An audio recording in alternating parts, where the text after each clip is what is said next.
our political leaders, the Muslim political leaders, the Muslim clerics, they are the root cause. I mean, for a young girl who probably doesn't even know that, she's so young that she probably hasn't even seen any lynching happen to people that speak their mind before. This is a nation where you can speak your mind. And then, was he not doing Easter? The MD of FCMB made an advert about Jesus rise from the dead, just like a loaf of bread rising up when you put yeast. It was all about, the MD of a bank who happens to be a conk Muslim could be making running an advert like that. It's absolutely wrong. The politicians, you can imagine Atiku Abubakar, who wants to become our president, who wants to be president, saying things against the lynching. Then he deletes his post to hide in hypocrisy. What do you expect when he becomes president? What do you expect? Hello. Welcome to another episode of Lost Lagosians. I'm your host, Brother Mike. Today we have a number of Lost Lagosians discussing the recent incident that just happened on Thursday, May 12th, 2022. Some students of Shehu Shagari College of Education in Sokoto, which is in northern Nigeria, on Thursday, May 12th, lynched a second-year female student. Her name is Deborah Yakubu. She attends the College of the Department of Early Childhood Education over an allegation of blasphemy against the Muslim Prophet Muhammed. Deborah was violently stoned to death and later set ablaze by an angry mob who were mostly students of the college. The Sokoto government has promised to investigate the matter. The college authorities immediately announced the closure of the school and ordered the students to vacate the campus. Our offense was primarily, even though they are still somewhat sketchy, she made some derogatory comments against the Prophet Muhammad on WhatsApp. Students took matters into the hand and they lynched her to death and then they set her ablaze. So the episode you're about to hear is a two-part episode. It's opinions, really. Nobody knows exactly what's going on at the time of this recording. Everybody's sharing their opinions. Please, I want you to recognize they're all opinions. Everybody's entitled to their opinion. I also want to preface this by saying that Nigeria is a secular state. Matters like this, although Nigeria is a secular state, they are very sensitive. So please, I really hope no one leaves this offended, but rather we promote dialogue and we talk about this and try to understand what happened, as well as learn from it. And hopefully the goal is that Nigeria become a better state. Apologies about the audio. This is a two-part episode. This is part one. Feel free to share comments and leave us a feedback. And also, if you have any questions, you can always send an email to lostlagosians@gmail.com. Without further ado, let's get into part one. Hello. Welcome to another episode of Lost Lagosians. Today, we have a very interesting episode for you guys. And particularly, it's regarding the story of a girl in Nigeria who apparently was a Christian. And the girl is part of university, higher education in Nigeria. And what happened was that in the WhatsApp group that she belonged to, where they were supposed to be spreading homework ideas, talking about the lab results or coursework, she was part of that, and they were not necessarily talking about school stuff. So she got really maybe not too happy about that, and then she put a comment on that. And the comment she put was basically, let's focus on school material. This is why, we want to talk about school stuff and not talk about I think the word I'm using, like the word she used, I'm paraphrasing, is we don't want to talk about any stupid prophet or something like that. Again, I'm quoting what she said. And this is regarding, the Prophet Muhammad. So a lot of our friends who are her colleagues, they got really upset about that. They were not happy. They sought her out and they practically lynched her. And having lynched her, then they set her on fire and actually burnt her alive. So that's something that happened in Nigeria of today. This actually happened about a week ago. It's something you can look online. It's all over social media. Really, really interesting. I'm a little bit surprised that we're still doing that. That's jungle justice. Because I remember when we were in Nigeria back in the mid-90s, this was very common. If you go to Ikorodu Road, you see people getting burnt alive, or maybe you're in Ikeja or Yaba. It was kind of a common thing. And my thought was that was because of the military era. Because of the military, there was a lot of lawlessness. But now in a democracy, I don't think that should be tolerated. I don't think that should be accepted. And I don't think that's something that should even happen in Nigeria. Now, the reason why I want to bring attention to this is because a lot of instances have happened where Muslims said certain things and the Christians were, I think during this past Easter, somebody made a comment. I'll look it up. Somebody made a comment and was saying that something similar about Easter, just very recently. And I think that ultimately what happened was the Christian Association of Nigeria came out and said, oh, we're sorry. We forgive whoever, because religion should be about forgiving people and not taking laws into their hand. So the presidential aspirant, his name is Obasanjo's vice president, Atiku. Yeah. So Atiku posted a comment on his Facebook and his Twitter page, I believe a few days ago, and he condemned it. He said, okay, this is wrong. This should not happen in Nigeria, blah, blah, blah. However, like a few hours later, he deleted the post. And then he said that, he was not the one who posted that. Even though it came from his official Twitter handle and his official Facebook handle. And then he now said that any post or any tweet that come from him, it needs to have AA, Abubakar Atiku, at the end of it. That one didn't have AA at the back of it. So a lot of clerics came out, like the Muslim clerics. Somebody came out and said, oh, we can dialogue, we can have negotiations, but anything that has to do with Prophet Muhammed, if the government or the law doesn't take things into, if they don't resolve the solution, that Muslims can actually resolve it themselves. So I guess I wanted to open this for discussion because I think the Quran does not necessarily say kill infidels or kill people. That's number one issue of conversation. Then the second issue that we can talk about is basically if you are in college and you're having dialogue and these are your friends, is it right for them to take things into their hands and just like go ahead and kill the fellow student? So with that said, I want to open it to the floor and see if anybody has any thoughts or if anybody has been following what's going on. Thank you very much. Sorry, please. I think since I'm in Nigeria and I'm in the north, I would like to open the floor, please. I have been here for some time now, and I've been able to see some of the things that occur in the north. And remember, this is not something which has started today. I remember when we were supposed to have the Miss World beauty pageant in Abuja, and what chased those girls away was because I think there was a girl that was killed in Kaduna, which is far from Abuja. It was a religious kind of killing. I think the person also had an issue of blasphemy, in which that was in, I think, either 1999 or 2000 and something. I think 2001 or 2000 thereabout, and we did not at the end of the day host that competition here in Nigeria because of religious activism or religious intolerance. And we had at the end of the day, we had some Muslims coming on the streets, saying that tournament competition would not occur in Nigeria, particularly in Abuja. So they had to relocate. So this has been happening for a very long time. Now, the thing there is this. For example, I think first, the girl, when you understand about what you need to understand about Nigerian Muslims, particularly the ones in the north, the ones in the south are very, very hospitable people. And I think the ones in the south, they read the Quran very well. By the time I downloaded it's an English translation of the Quran was on my phone. And I read some things inside it. I was like, even the Quran understands that the Prophet himself, the Prophet Muhammed, was actually, mocked and misjudged and misunderstood. And this even when he was alive. All the prophets were. There was no prophet, both the Christian prophets and those that written the Quran.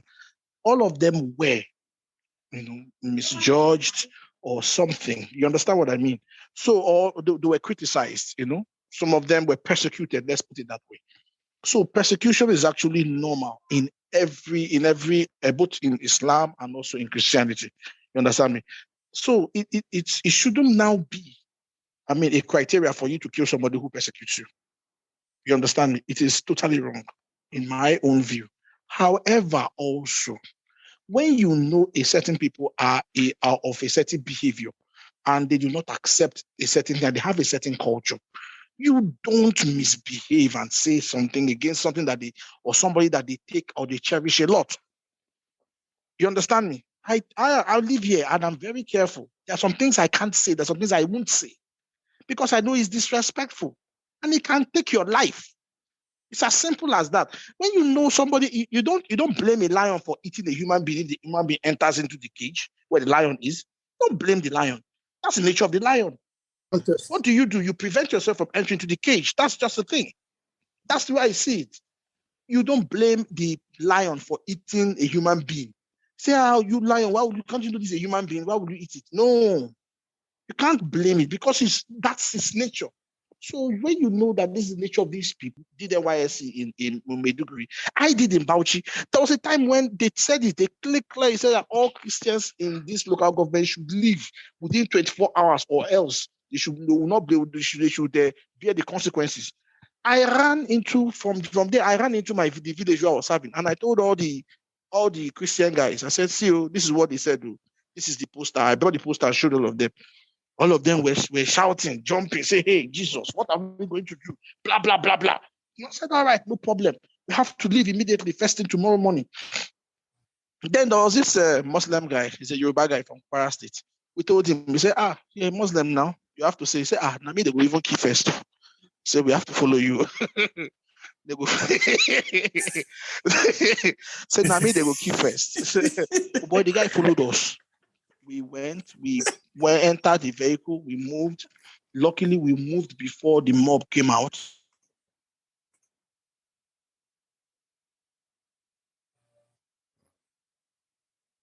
So by the time we now got to Bauchi, we now started seeing horses running around. People were on horses, so there was a big problem. This guy came, followed us, went to NCCF office, fellowship, NCCF secretariat there in Bauchi town, and then we stayed there. And this guy woke up 5:30 in the morning the next day and prayed with us.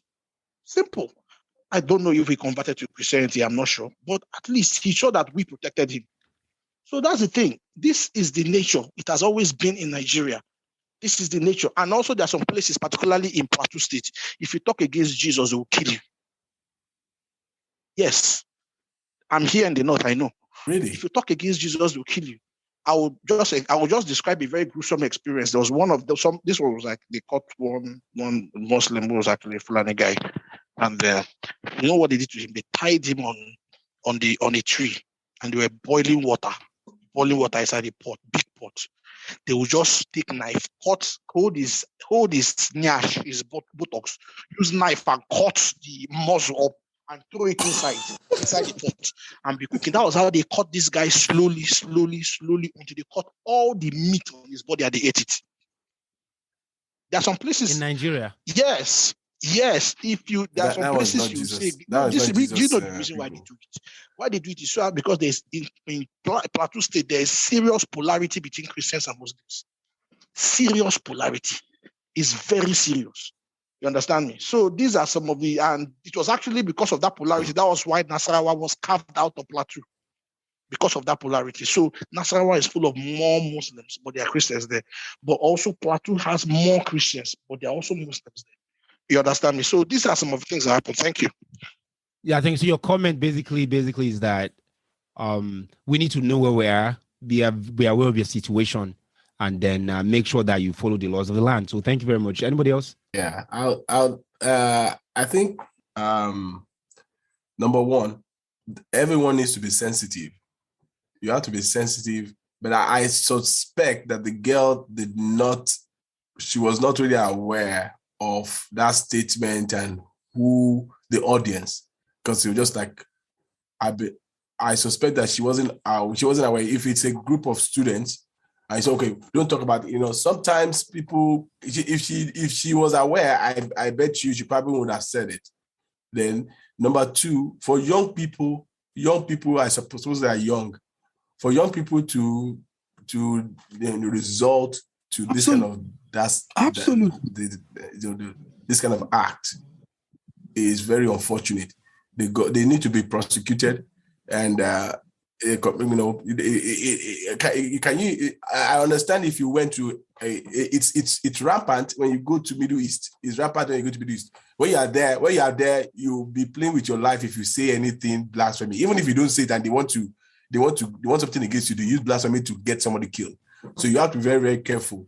Very careful, what you say in those places. But in a country where you have more almost like equal number of Christians and Muslims, the government needs to stamp this out. You can't, and they need to work with the Muslim clerics. They need to work with the Muslim clerics. They need to tell them in their preaching that you don't resort to those things. Because in America, if people they get recordings of every preaching in the mosque, the FBI gets the recording. So if something like that happened, they find the person that those people that are involved that are Muslim, they go to their clerics and see if their cleric is the one that is inciting them to do jungle justice. That's how they can stem it down. They have to work with their clerics. You're actually going to the root cause. You are going to the root cause. You are actually going to the real. You actually digging it down. Our political leaders, the Muslim political leaders, the Muslim clerics, they are the root cause. Yeah. They are the root cause. They are secretly, in fact, they're not secretly, they are publicly happy that this is happening. Yeah. I mean, for a young girl who probably doesn't even know that,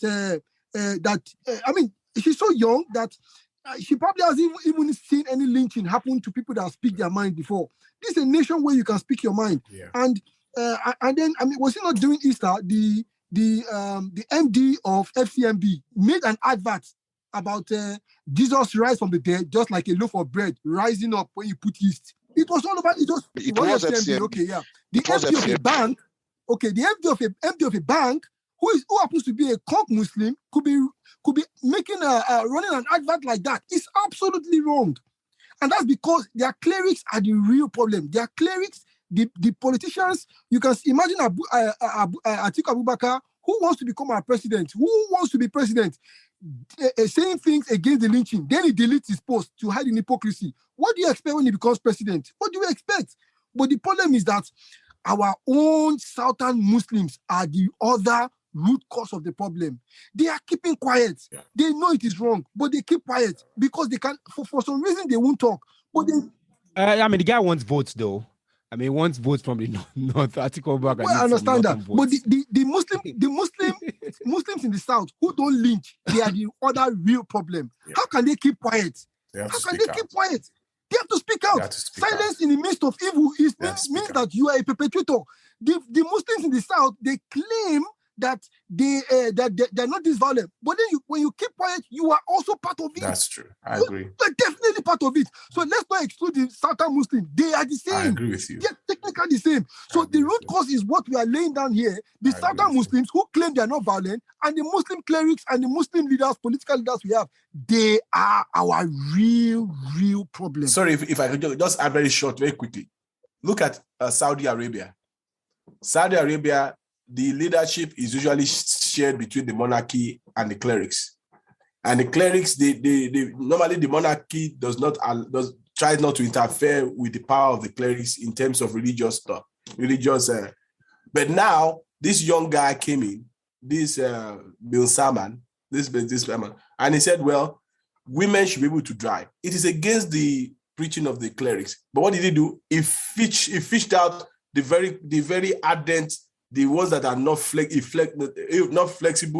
ones there, and he removed them because it is those ones. He removed their preaching. He made sure that the preaching of those ones, before a woman cannot. If a woman wants to go out, it has to pay a man or find somebody to go out with her. She cannot go out on her own. But he said no. He said okay, you can drive. They can have a life. They can go to school. They can do some other stuff. than do things, But what did he do? He knows that if he does not deal with the clerics that preach, then he won't be able to achieve it. But what he did was to remove all the hardline clerics that will not allow any flexibility. He removed them. Then the ones that are younger, that are more exposed, are the ones that are they're allowing the ladies to do some things too. So that's both the clerics in the south and the clerics in the north. They need to work together. You can't. If the clerics in the south are standing against it, then the clerics in the north, they will now decide: are we all Muslims or not? Are we watching the same prophet or not? They will have to decide. So that's where the solution lies. By the way, sorry guys, the name of the girl is Deborah Yakubu. I don't think I mentioned it. I just wanted to give her, a name recognition. Yeah, go ahead. So I mean, for me, I think our fellow Muslims in the south are one of the real core problems. Their silence is beyond resonating to the fact that you just cannot keep quiet. The more you keep quiet, the more you are. I mean, you are a typical. In fact, they are not labelers. They are part of the problem. They are the real problem, because the day the Muslims in the south scream out that this is not what their Quran preaches, then the people in the north will be like, you're not part of us. Then we shall know who is who. You are not understanding what is happening here. You are thinking that everybody is on the same page. The Muslims in the north, they are not all in the same page. The Muslims in the north see the Muslims in the south as infidels. You're not getting my point. I understand that. Are you understanding me? So Yes. how do you expect an infidel somebody who sees you an infidel, how do you expect to influence the person? I love what you said there. You know why I love what you said? Because they are like two different people. They are not the same. Thinking that they are enabling is assuming that they are part of the same Islam. They are different kinds of Muslims. This is where the problem is. There's the Sunni. If they see you as different and you keep quiet to a fellow human being lynched, then you are part of to a girl who doesn't know anything. The Southern Muslims are now let's look at this. The Southern Muslims come together and they declare. I mean, they all report to the Sultan of Sokoto. Let's be honest. That's the person who declares the day the fasting starts and ends. Yeah. So the day the Muslims in the south come together and say, enough of this lynching, enough of this Boko Haram, enough of this, you will see that there will be sit-up. There will be, you're right. I agree with you. Whether you say they are infidels or not, you just watch the day the Southern Muslims speak out. Everything will change. There will be pure demarcation. In addition to what you just said, in addition to what things will change. In addition to what you said, things will change. I'll tell you why. They are not all on the same page. Nothing will change. Nothing will change because the northern Muslim, one, there's no regard for the people in the south. They have more money than the people in the south. Right. They have more population than them. Where they are praying, you don't see the Muslim in the south coming in there. Mm-hmm. You understand? So nothing will change. The Muslim in the south, they are just at the back. There's nothing they can say. There's nothing they can do. They are just doing follow or something. So this guy, Professor Ibrahim Makari, I just tried going to his website, sheikhmakari.com.ng, but his website has been suspended. I don't know if it has to do with this post that he put. It said it should be known to everyone that we Muslims have some red lines beyond which must not be crossed. The dignity of the prophet is at the forefront of the red lines. If our grievances are not properly addressed, then we should not be criticized for addressing them ourselves. And my comment to him is that in Nigeria, there's the law of the land. When somebody says something that is against Prophet Muhammad, that needs to be brought to the authorities. There's the police, there are different courts, there's the Sharia court, there are different judicial systems that are used to address. Who are the authorities? In this case, this is jungle justice, where people just take things into their hand. And so their grievances will never give you the opportunity to even be addressed. If you are killing somebody for just posting something on WhatsApp. This professor should cover his face, he should cover his face. I'm disappointed. Actually, his website has been suspended. They just tried to tease it. This is why our degrees are not respected. How can this be a professor? For heaven's sake, somebody should tell me, please. I'm disappointed. Is the Abuja chief imam? How can he be a professor? I guess. How can this man be a professor? Please, do you know why is the chief of the Abuja National Mosque? This is the Abuja National Mosque. Is the chief Why of is the Abuja this National professor Mosque. saying this? Look at the last. They can do things on their own. They can take any decision. Why is he saying that? Because they are in power. They have the power. We don't have government. That's just the problem in here. You can't do this thing in the US. Okay. No. Can they do this in the US? Just like yes or no? No, see, no. This is not. You see, the issue of power or no power, I'm not sure it comes in here with Southern Muslims. Let me be frank with you.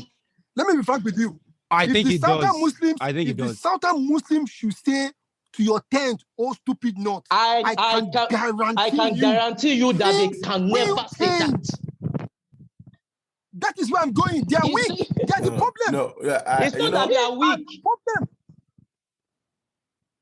No. You're not getting me. They don't know the kind of religion they are in. They are weak. They don't know what they are doing. No. A government official of Sokoto, his name is Anas Mohammed, and he just said Muslims don't take insults against the beloved prophets in whatever form. So this is the government official of Sokoto State. Hold on. Anas Mohammed Sani. Let me make this statement. Let me make this statement, please. Do you know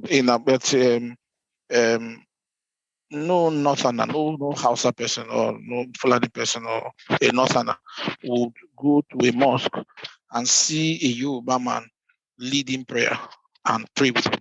Are you aware of that? Is that polarized? Yes. They will not, once it's a Yoruba man that is doing prayer, exactly they will not attend that prayer. That is the problem. That's what I'm saying, that the Southern Muslims are the problem. That place where it is a Hausa man that is they are not the problem. That's not the problem. No, they are not the problem. That's just the way things are. They not believe they are born to the rule. You are not understanding this thing. See, listen.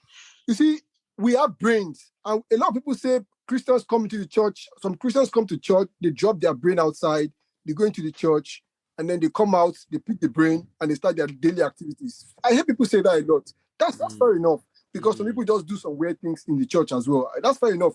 I can tell you that the Southern Muslims are the biggest numbskull ever in history. And the reason is this. You are judiciously practicing a religion, and you are outclassed in that religion. And you are being told, you are being told you have no class in this religion, and you are still doing it judiciously. You must be the biggest mumudem ever on earth. Okay, you know what? Hold on. Before you start. Okay, this is the problem. Talk. There is no thinking. There is no level of thinking. Zero thinking. As old as they are, as more as they are giving back to children and developing them in that religion, they are not thinking. I'm sorry to say, they should come out and tell me and talk to me. You are not thinking. You are the biggest mumudem ever. Okay. I know, but why do you have hold on. It's not about thinking. A religion in what I'm thinking has to do money. It's money. It's all about money and power. Oh, listen. You are practicing religion. Okay, because they are an outcast in a certain religion, or they are not accepted, or they are excluded in their religion. That's why should they continue to practice their religion? Can I ask you a question? Hold on. Don't we have